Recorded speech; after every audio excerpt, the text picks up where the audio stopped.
അല്ല, ഇന്ന് രാവിലെ 8:30-ക്കാണ് സെനറ്റ് യോഗം ചേർന്നത്. സെനറ്റ് യോഗം ചേർന്നപ്പോൾ ഇവിടെ കേരളമാകെ ചർച്ച ചെയ്യപ്പെടുന്ന ഏറ്റവും പ്രധാനപ്പെട്ടൊരു പ്രശ്നമാണ് കേരള സർവകലാശാല സംസ്കൃത ഡിപ്പാർട്ട്മെൻറ്റിൽ ഗവേഷക വിദ്യാർത്ഥിയായിരുന്ന ബിപിൻ വിജയന് എതിരായിട്ടുള്ള ജാതി അധിക്ഷേപം. അതിന് നേതൃത്വം കൊടുത്തത് ഓറിയൻ്റൽ സ്റ്റഡീസിൻ്റെ ഡീനും സെനറ്റ് അംഗവും സംസ്കൃത വകുപ്പ് മേധാവിയുമായിട്ടുള്ള ശ്രീ വിജയകുമാരിയാണ് അതിന് നേതൃത്വം കൊടുത്തത്. ആ വിജയകുമാരി ഇന്ന് സഭയിലെത്തി.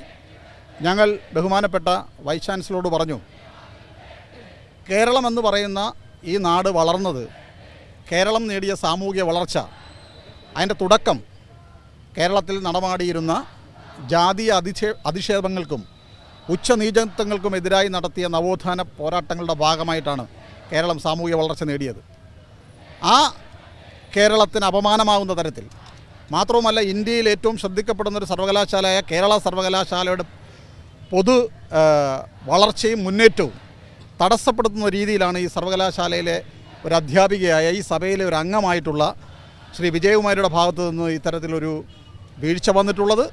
അവർക്കെതിരായി കേരള പോലീസ് ഹരിജൻ അട്രോസിറ്റി വകുപ്പിട്ട് കേസെടുത്തു. അവർ കേരള ഹൈക്കോടതിയെ സമീപിച്ചപ്പോൾ താൽക്കാലികമായ അറസ്റ്റ് തടഞ്ഞിരിക്കുകയാണ്. അതുകൊണ്ട് അവരെ ഈ സഭയിൽ നിന്നും പുറത്താക്കിയിട്ട് ഈ പ്രശ്നം അടിയന്തരമായി സഭ ചർച്ച ചെയ്യണം എന്ന ഒരാവശ്യമാണ് ഞങ്ങൾ സഭയുടെ മുന്നിൽ വെച്ചത്. എന്നാൽ ബഹുമാനപ്പെട്ട വൈസ് ചാൻസലർ ഞങ്ങളുടെ ഈ ആവശ്യം അംഗീകരിക്കാതെ 3.5 മണിക്കൂറാണ് ഒരക്ഷരം മിണ്ടാതെ ചെയറിൽ ഫോൺ നോക്കിക്കൊണ്ട് യൂട്യൂബ് കണ്ടുകൊണ്ട് അവിടെ ഇരുന്നത്. അതിൻ്റെ ചിത്രമെല്ലാം നിങ്ങളുടെ കൈ കിട്ടിക്കാണും.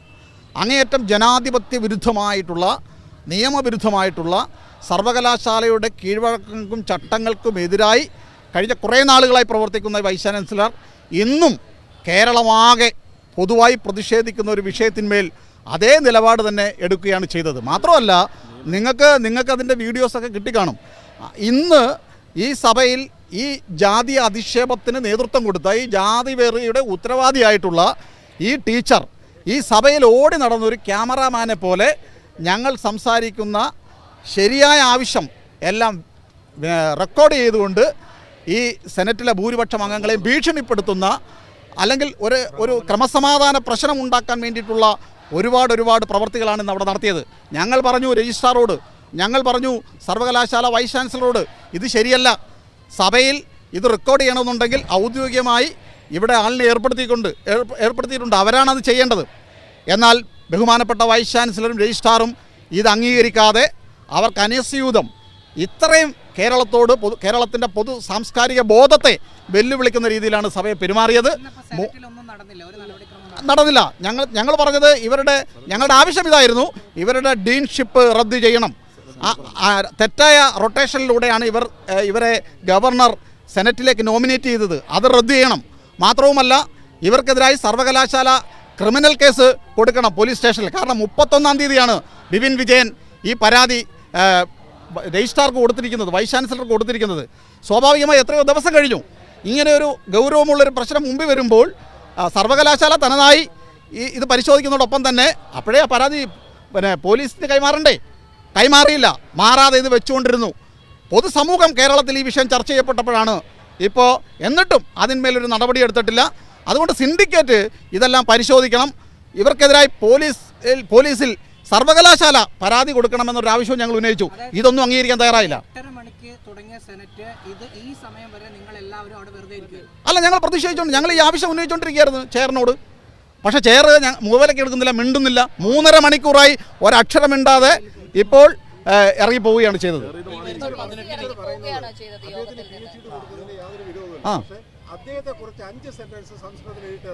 അതായത് ഞാൻ പറയാം, ഇവർ ഡീനാണ്.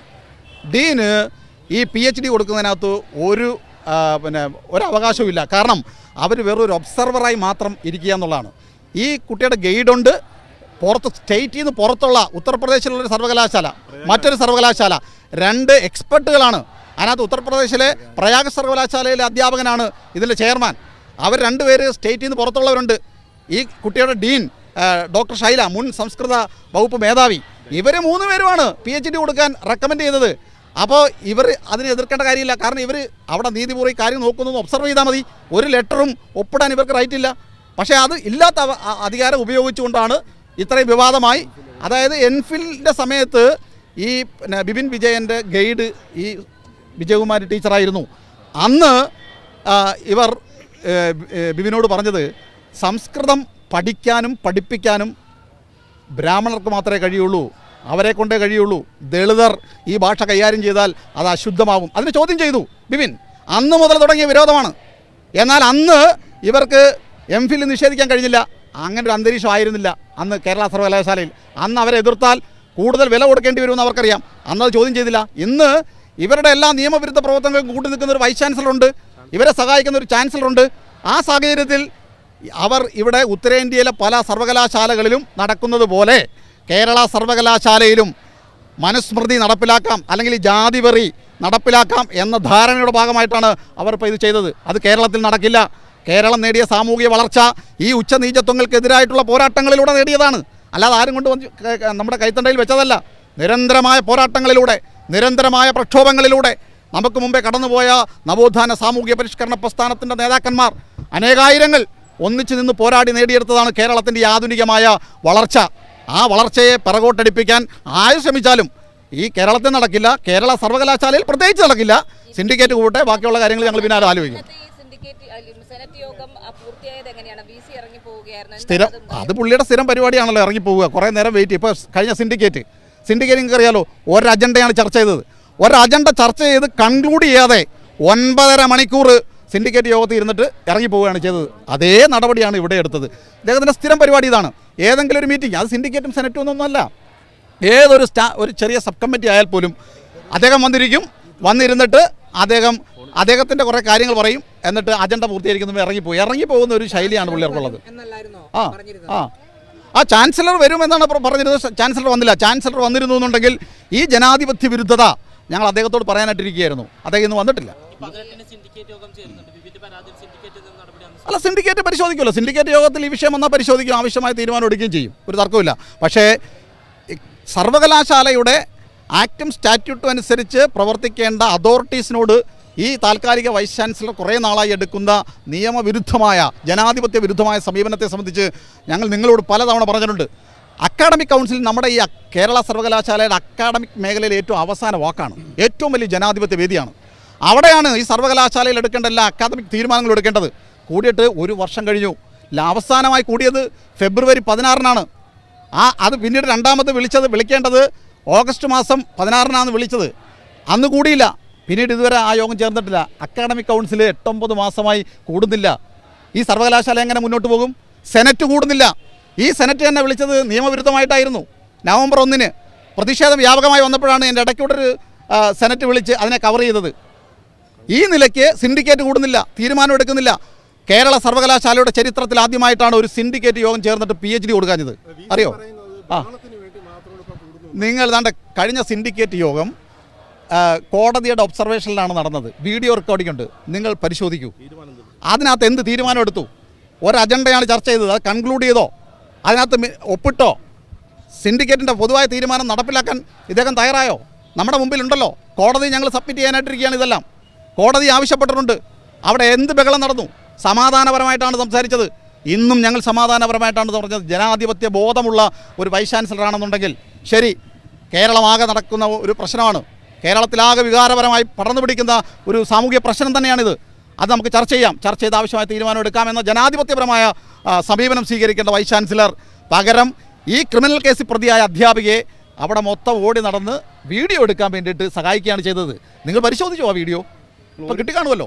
ഒരു കാര്യം കൂടിയേ, നിങ്ങൾ കുറച്ചുകൂടി ഗൗരവത്തിൽ, ഇവിടെ ബഹുമാന്യനായ മുരളീധരൻ സാർ പറഞ്ഞു, കുറച്ചുകൂടി ഗൗരവത്തിൽ ഈ വിഷയത്തെ കാണണം. രോഹിത് വെമുലമാർ ഇന്ത്യയിൽ പലയിടങ്ങളിലും കടുത്ത ജാതി പീഡനത്തിൻ്റെയും വിവേചനത്തിൻ്റെയും ഭാഗമായിട്ട് ആത്മഹത്യ ചെയ്യാൻ നിർബന്ധിക്കപ്പെടുന്ന രോഹിത് വെമുല ഒരൊറ്റയാളല്ല, അനേകം രോഹിത് വെമുലമാർ ഇന്ത്യയിൽ പലയിടങ്ങളിലും ആത്മഹത്യ ചെയ്യാൻ നിർബന്ധിതമാകുന്നുണ്ട്. ക്യാമ്പസുകളിൽ വലിയ നിലയിലുള്ള ജാതി വിവേചനത്തിൻ്റെ ഭാഗമായിട്ടുള്ള വലിയ നിലയിലുള്ള വേട്ടയാടലുകളും പീഡനങ്ങളും കൊണ്ട് ഗവേഷണം തുടരാൻ കഴിയാത്ത വിധം അവർ ആത്മഹത്യ ചെയ്യേണ്ടി വരുന്ന അവസ്ഥയുണ്ട്. കേരളത്തിൽ കേരളത്തിലെ പട്ടികജാതി പട്ടികവർഗ ജനവിഭാഗങ്ങൾ, അവിടെ നിന്ന് ഉയർന്നു വരുന്ന നമ്മുടെ ഗവേഷകർ, അവരെ ചേർത്ത് പിടിച്ചുകൊണ്ടും അവർക്ക് ഫെലോഷിപ്പുകൾ നല്ല നിലയിൽ പ്രോത്സാഹനം കൊടുത്തുകൊണ്ടുമാണ് കേരള യൂണിവേഴ്സിറ്റി അടക്കം മുന്നോട്ട് പോയിട്ടുള്ളത്. ഇവിടെ സംഘപരിവാറിൻ്റെ രാഷ്ട്രീയത്തിൻ്റെ തുടർച്ചയിലാണ് മിടുമിടുക്കനായ ഒരു വിദ്യാർത്ഥിയെ ആക്ഷേപിച്ച് പൊതുജനമധ്യം അവഹേളിച്ച് അവൻ്റെ തുടർ അക്കാദമിക ജീവിതം മുഴുവൻ അട്ടിമറിച്ചുകൊണ്ട് അവൻ്റെ ഭാവി തകർത്തുകൊണ്ട് അവനെ ആത്മഹത്യയിലേക്ക് തള്ളിവിടാനുള്ള സംഘടിതമായ പദ്ധതിയാണ് ഇവിടുത്തെ ഡീൻ്റെ ഭാഗത്തു നിന്നുണ്ടായത്. അതുകൊണ്ട് അതിശക്തമായ പ്രതിഷേധം അക്കാഡമിക് കമ്മ്യൂണിറ്റിയിലെ കക്ഷി രാഷ്ട്രീയ ഭേദമന്യേ മുഴുവൻ ആളുകളും ഉയർത്തിക്കൊണ്ട് വരണം. ഇത് ജാതി പീഡനമാണ്, ജാതി വെറിയാണ്. നമ്മൾ അറബിക്കടലിലേക്ക് തള്ളിക്കളഞ്ഞ ജാതി വിവേചനത്തെ തിരിച്ചു കൊണ്ടുവന്ന് ഒരു പട്ടികജാതിക്കാരനും ഒരു പട്ടികവർഗക്കാരനും ഒരു ദളിതനും അക്ഷരം പഠിച്ചാൽ, ഗവേഷണ ബിരുദം സമ്പാദിച്ചാൽ അവനത് പാടില്ല എന്ന് തീരുമാനിക്കുന്ന ജാതി വെറിയാണ്. ഒരു കോംപ്രമൈസും കേരള യൂണിവേഴ്സിറ്റിയുടെ അക്കാഡമിക് സമൂഹം ഇതിനോട് ചെയ്യുകയില്ല. വലിയ പ്രതിഷേധം ഞങ്ങൾ ഉയർത്തും.